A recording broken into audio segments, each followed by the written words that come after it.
If you truly believe that trans women have an advantage, even with hormones, then that means you truly believe that trans men have a disadvantage, even with hormones. So the argument that you hear most of the time is against trans women.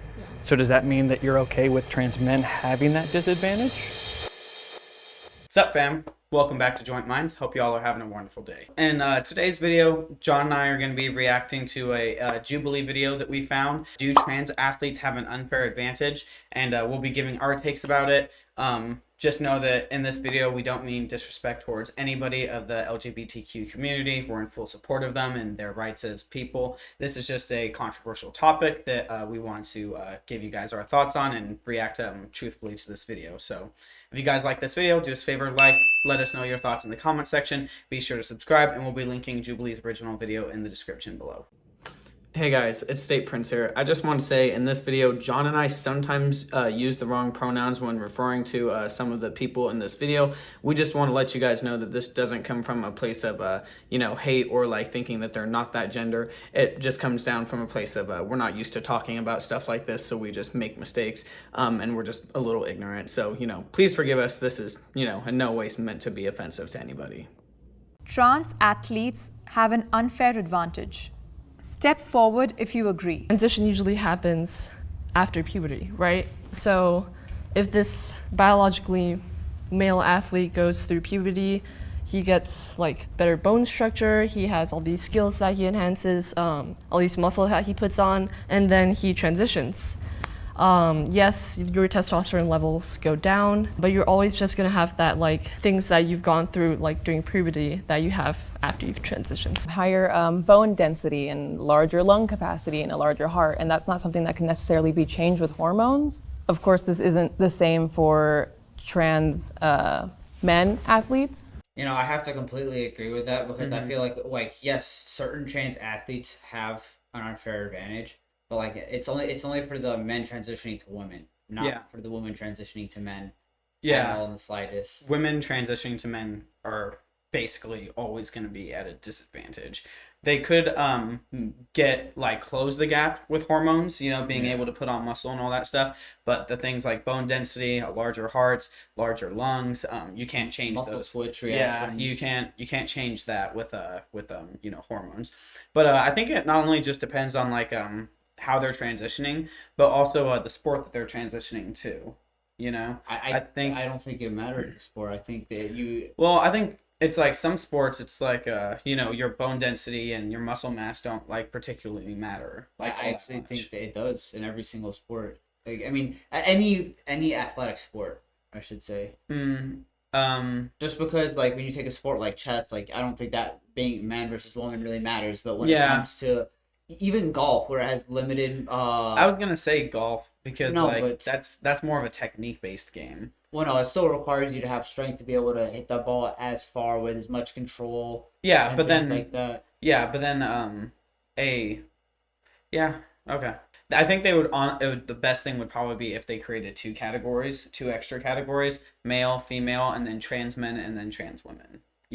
Because there's still a big difference between a woman transitioning to a man and a man transitioning to a woman, just because they're trans doesn't mean they're the same, so that's probably the way the categories should be split up, just to make things very easy. Can I have the disagreeer step forward? Among cisgender men and cisgender women, there are naturally differences in their anatomy, in their hormonal levels, in their height, bone structure, all that stuff. Like any cisgender woman compared to another might have a different body type. Yeah. Some women are naturally very strong. If you take the advantage, which I think in most cases is the hormones, and if you compare the blood work and you're just looking at that, if they're on the same level, in my opinion, there just isn't an advantage, because when you grow up playing sports, some people are good at sports, some people aren't. What? Well, they said it wasn't just the hormones, like the large lung capacity, the large heart, the stronger bones. No, but he said basically if you take away that advantage, which is basically the main advantage that comes with it, obviously you're gonna be on an even playing field. Yeah. That's what he said at the beginning. If you take away that advantage, well, it's like that. The reason why we're having this discussion is because there is an advantage to begin with. The problem I see with this argument is that there's a large group of people that no matter what I do in a sport will always automatically assume that I have an advantage. But they're not taking into account hours that I put into practice, hours that I put into weightlifting to become a better athlete. Roller derby is probably 90+% cis women. I get my ass handed to me. Like, yes, I am tall, and I can see that that can be an advantage in some sports, but it doesn't necessarily guarantee that I have an advantage. Oh, yeah. I feel like, again, this argument, it doesn't have anything to do with the discussion. Yeah, You know? no. Like, it just feels like he's just saying, like, well, if like, I'm not going to be taken as seriously in my sport if I do better because of something about me. Yeah. But that's not this discussion. This discussion's about, like, do you have an unfair advantage or not? I hate to say it, and there are some sports where there are like cisgender people who do have an unfair advantage, and people kind of don't take them as seriously because of that unfair advantage. Like in basketball, Yao Ming, he was like 7 feet tall. He was one of the best basketball players ever simply because of that. He had such a large reach that it made it literally unfair for Shaquille O'Neal to go up against him. You know what I mean? But people don't look at Yao Ming the same way as they look at Shaquille O'Neal. Everyone looks at Shaq as, you know, this great player, this god who had, big size, but it wasn't to the size of Yao Ming where even Shaq felt intimidated, you know? Yeah, Yao Ming was pushing him around. Yeah, Like, Yao Shaq Ming used was to do everybody else. literally pushing Shaq around, you know? So it's like, like if you have a big advantage against everyone else in your sport, people kind of won't take it as seriously just because it's kind of expected. What we usually hear in the like news and like politics and stuff is about trans women just because they're in so much prominence, because they are winning. Like, I can't remember what her name is right now, but she was a power lifter. She is a power lifter. I think she went to Tokyo Olympics, and she's transgender.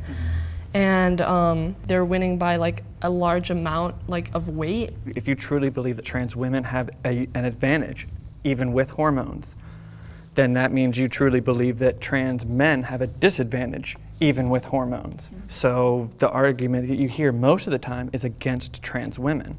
So does that mean that you're okay with trans men having that disadvantage? No, I completely agree with that. Like what he's saying, like, we're saying that one side of the coin is having way too much a benefit out of this. Yeah. Trans men have a big disadvantage against like cis men, like in sports. It's just a fact. Like, you can't close the gap like entirely just with hormones.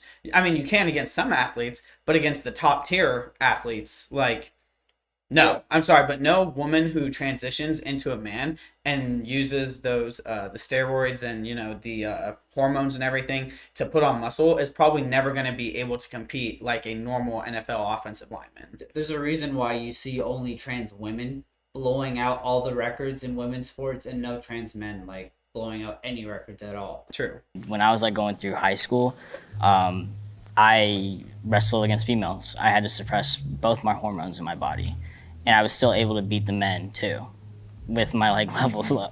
Like, and I cut 15 pounds a week. Like that was crazy. But like that's what I'm saying. Like the body is like a shell. And what we do every single day in the practices and the like life lessons that we get, like living 40 years on this earth, you know, we just try to live life the best we can. Basically, I feel like what they're trying to say is that like it's not just black and white. I feel like that's basically what they're trying to say, because he was giving an example of how when he was a girl, he was still able to beat guys in wrestling, you know. So, but the thing is with that is that stops when you're a child. Like, unfortunately, once you start competing, that was high school. I think you're a child when you're in high school. But I mean, high school is still competitive sports, you know. I know, but then that gets into issues with scholarships now, for colleges, because now if you're competing as a man and a woman, now you have more options than every other person that could be combined. Like, now I can get a scholarship here, and it's cutting out people that I'm not going to say that actually need it more, because that's a different conversation, but you're cutting out other people from the equation that just didn't have that advantage, there. Trans athletes should have a separate category in certain sports.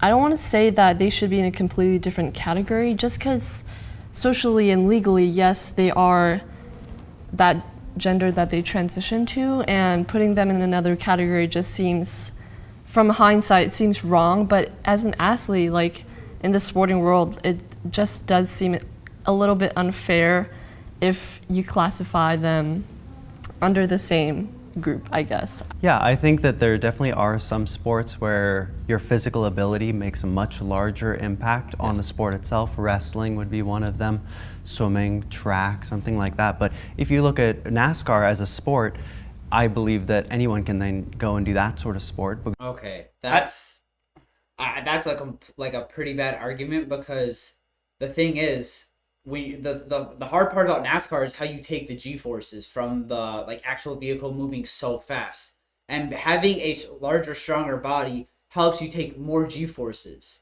than, you know, a smaller, weaker one that doesn't have as much, you know, lung capacity and things like that. I just don't see that being like a gigantic factor in like taking like G-forces, because like if you transition and like you take like like a woman transitioning to a man, if she like takes the hormones and everything, she's gonna like get stronger. And I feel like a lot of G-force too is like mental training. Like they like go through like rigorous training to build up to the G-forces of like their like top speeds. Like when But they're it's on the it's a court, lot you of it's more of it's physical than know? anything. When you look at it, like the science behind it and what causes you to be able The to thing is handle it. like we have female astronauts and like male astronauts, so it's like women can obviously handle G-forces at the same force that men can. Maybe not as much.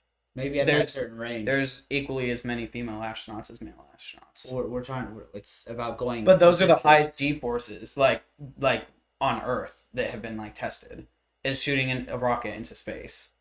So if cis women can do that, then trans women can do NASCAR. Okay. And trans men too. Because that's more of a technique. If you look at other sports like golf, it requires a lot of technique and a lot of strength. Plus, video games is now starting to make a massive rise. So, yeah. God damn it, they brought video games into this sports topic, dude. Go check out our video whether or not esports are sports. For swimming especially, if I were to decide that I would like to transition and then start all of the hormone therapy, then obviously I would probably lose some muscle mass and I would slow down in my swimming, but I don't know if that slowdown would necessarily be enough to make it fair for the cis females that I'd be competing up against. The danger of it is that you're possibly outing somebody. Mm-hmm.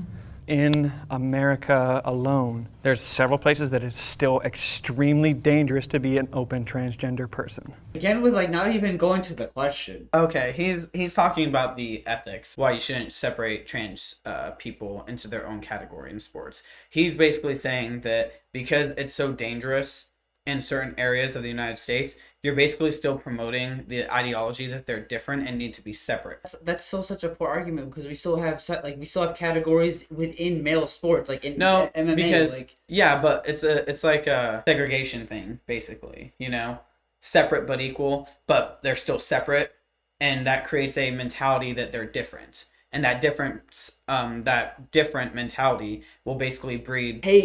Hate and supremacy. You have weight classes for a reason. Mm-hmm. So because if me and you were fighters, I wouldn't be fighting you because of the massive weight gap, because you can clearly do more damage to me because of your physical capable build. Yeah. And that's the same thing that's being argued here, is the fact that trans women and trans men have different physical builds and the people in their sport, then it's, you know, obviously that's where the problem comes in, and them having their own category where they can compete with people just like them, I feel like is the most fair thing for all parties, for both, like for the trans men that have to compete with regular men too. But however, that doesn't stop the issue of that it would separate them, and that still breeds the cycle of a difference in segregation. Basically, it still breeds that whole they're different than us mentality, when we need to ultimately break down those walls. Like, and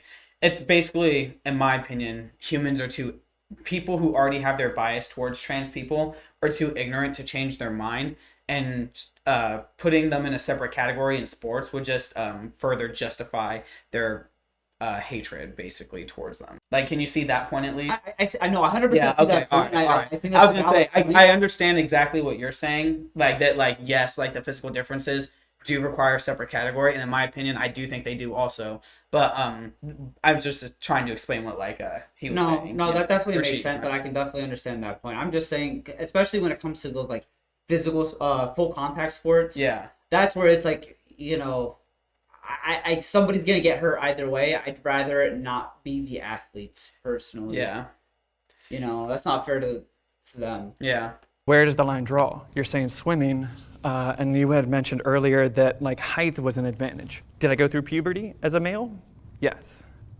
But in order to say that I have an advantage because I was born with testosterone is the equivalent of saying that, oh, I went to this gym one time and I lifted and I had a protein shake, so I should never have to take a protein shake again because it's in my body. And the medicine I'm taking stops that testosterone. I don't have that. I'm sorry, but you cannot compare being born as a man to just going to the gym and lifting, because no cisgender female who just goes to the gym, doesn't take any hormone supplements or anything, will ever be able to put on the amount of muscle mass that a male of the equivalent, like if you scaled their like sizes basically. If you had like a man who's 5'8", average build, 170 pounds, the amount of muscle he could put on is always going to be greater than a woman who's 130 pounds, 5'3". It's just you can't compare that Anymore. Like my entire body, my entire mind, my entire way of thinking is different because of the medicine I'm on. Are we going to start making categories for cis athletes? Okay, you're in a category if you're 5'9" and above, 5'7" to 5'9", you know, 5'5" to 5'7", weights, like all those things. It's like exactly. We have those We categories do have in it, sports, yeah. so we have weight classes, we have skill levels, we have like yeah, we have like they that's do what I'm- separate athletes like that. That's the one reason why I didn't like the whole category argument. It's just because it's like it's already there. Mm-hmm. It's I hear both sides. It's a fair point, you know. Like I can hear both sides, but I don't know. We already have them. Every person is different. And like you're saying, like the cis women that were getting cut because they're naturally, you know, more athletic to some standard that's set. It's like, Or even the varying levels of testosterone. Exactly. You're in this box, so now you're in this league. yeah.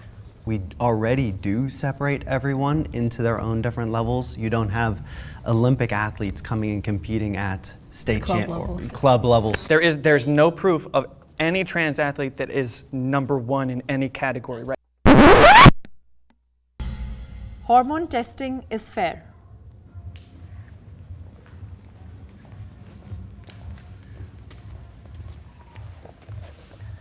Like the Olympics test, college level tests. I know, like in Texas, at my high school level, the UIL organization, they tested, and you know, it's to keep everybody safe. Then why separate men and women? Why are we talking about men and women? We just strictly talk about hormone levels. Then So there is varying levels of testosterone blockers that you can be on.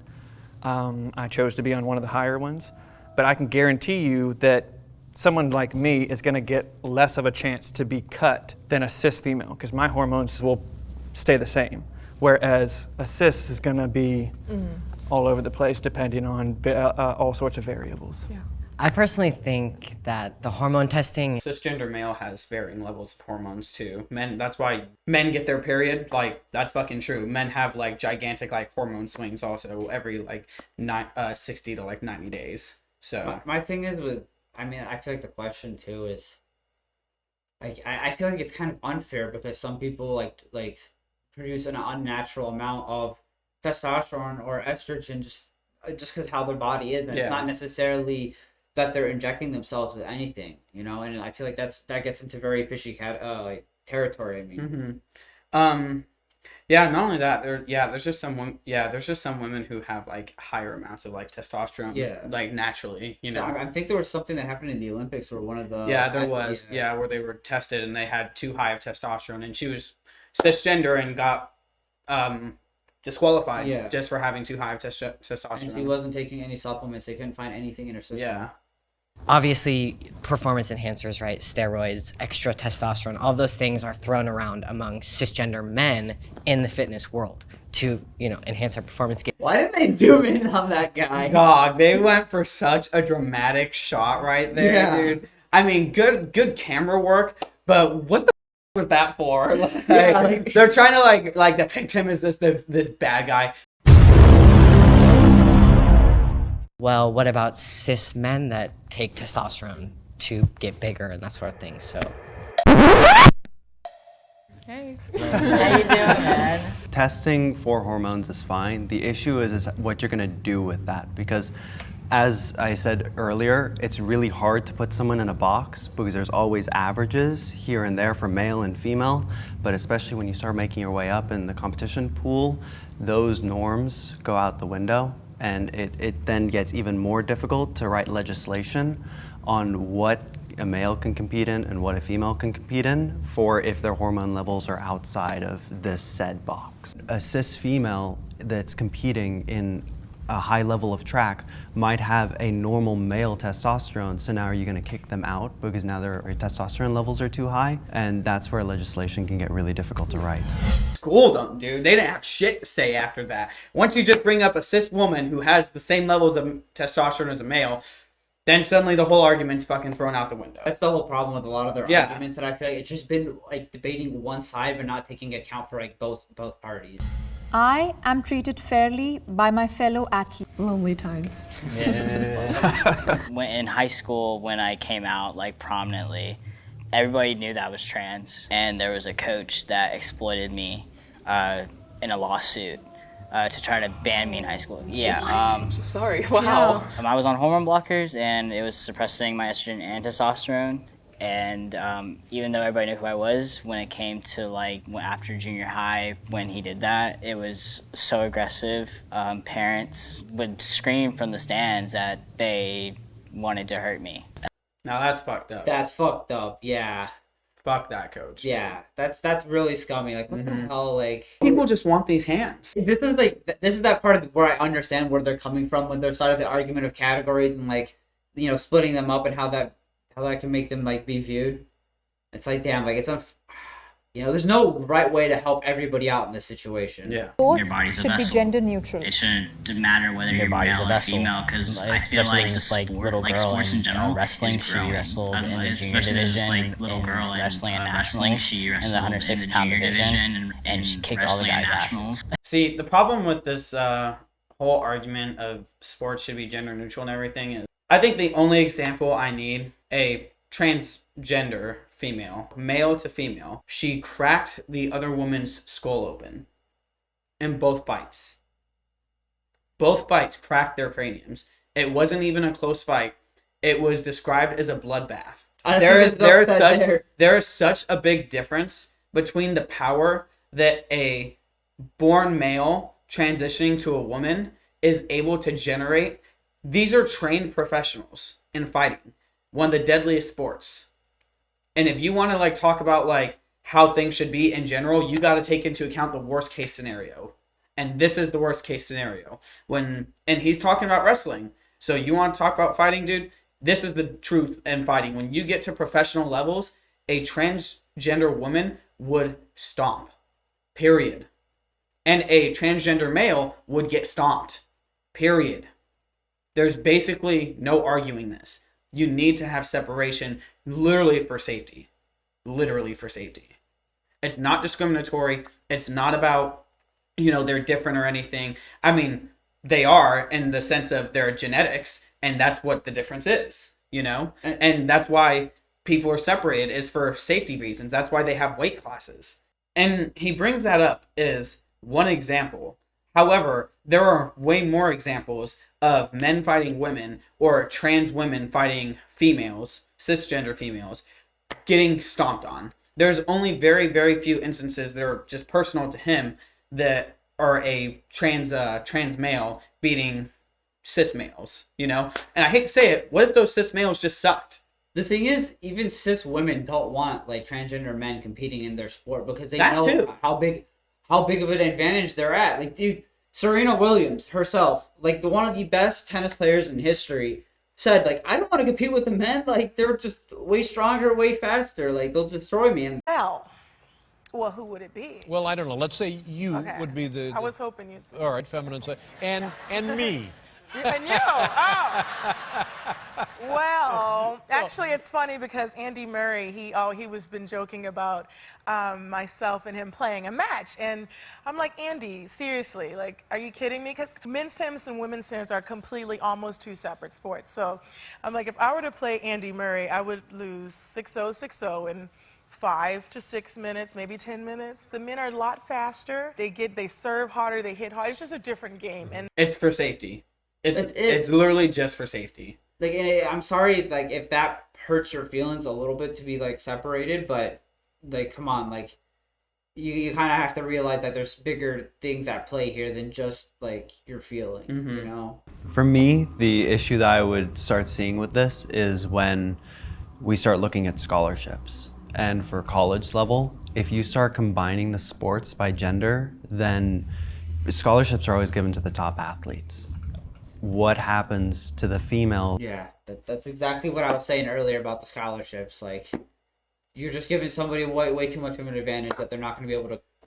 The people like cisgender women are just not going to be able to get scholarships anymore. Yeah, exactly. I was going to say all the scholarships will just be given to the top athletes, but it's proven just with statistics, like, let's say track and field, the men are faster.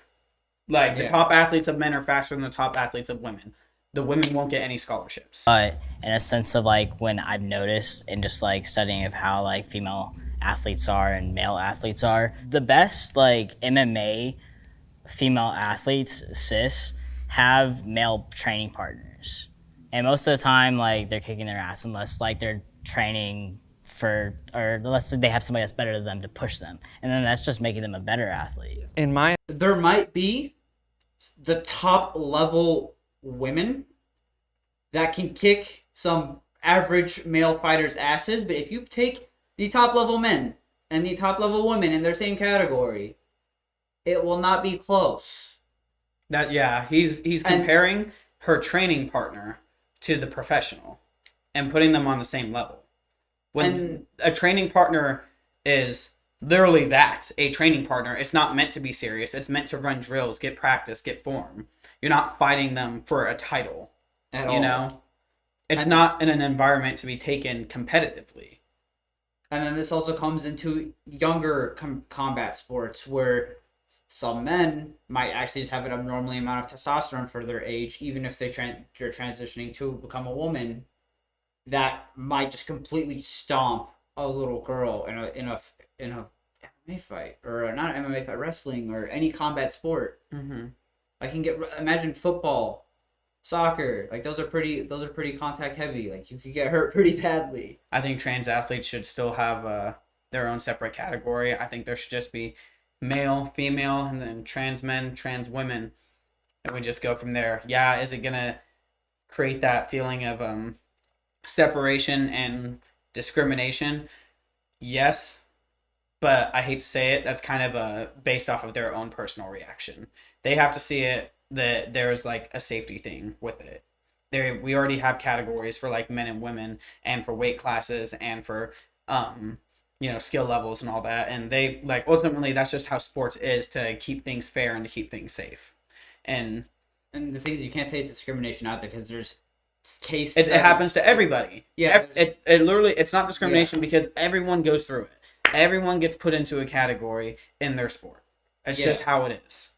And we originally had male versus female categories for that reason. And in sports, like even team sports, they discriminate against like body size and shape for your position and everything. Are we going to start regulating that also and make that gender neutral and height neutral and all that? No, it's competition for a reason. You're trying to win in the most competitive and the most fair way possible, and safest way possible too. And unfortunately, you might not be born with the right genetics.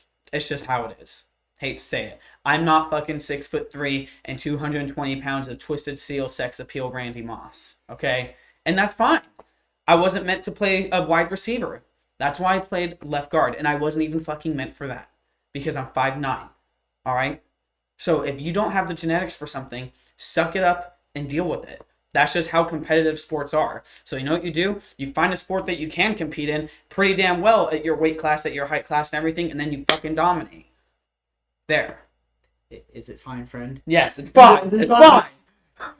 Hope you guys, enjoyed the video. If you want to leave us a like, that'd be appreciated. Help us out with that YouTube algorithm. Tell us in the comment section what you thought about the video. If you thought it was insightful, maybe we're wrong. Maybe you got a lot of people did learn something from it. And then, subscribe to see more of our content. Hope you all have a good day. Peace.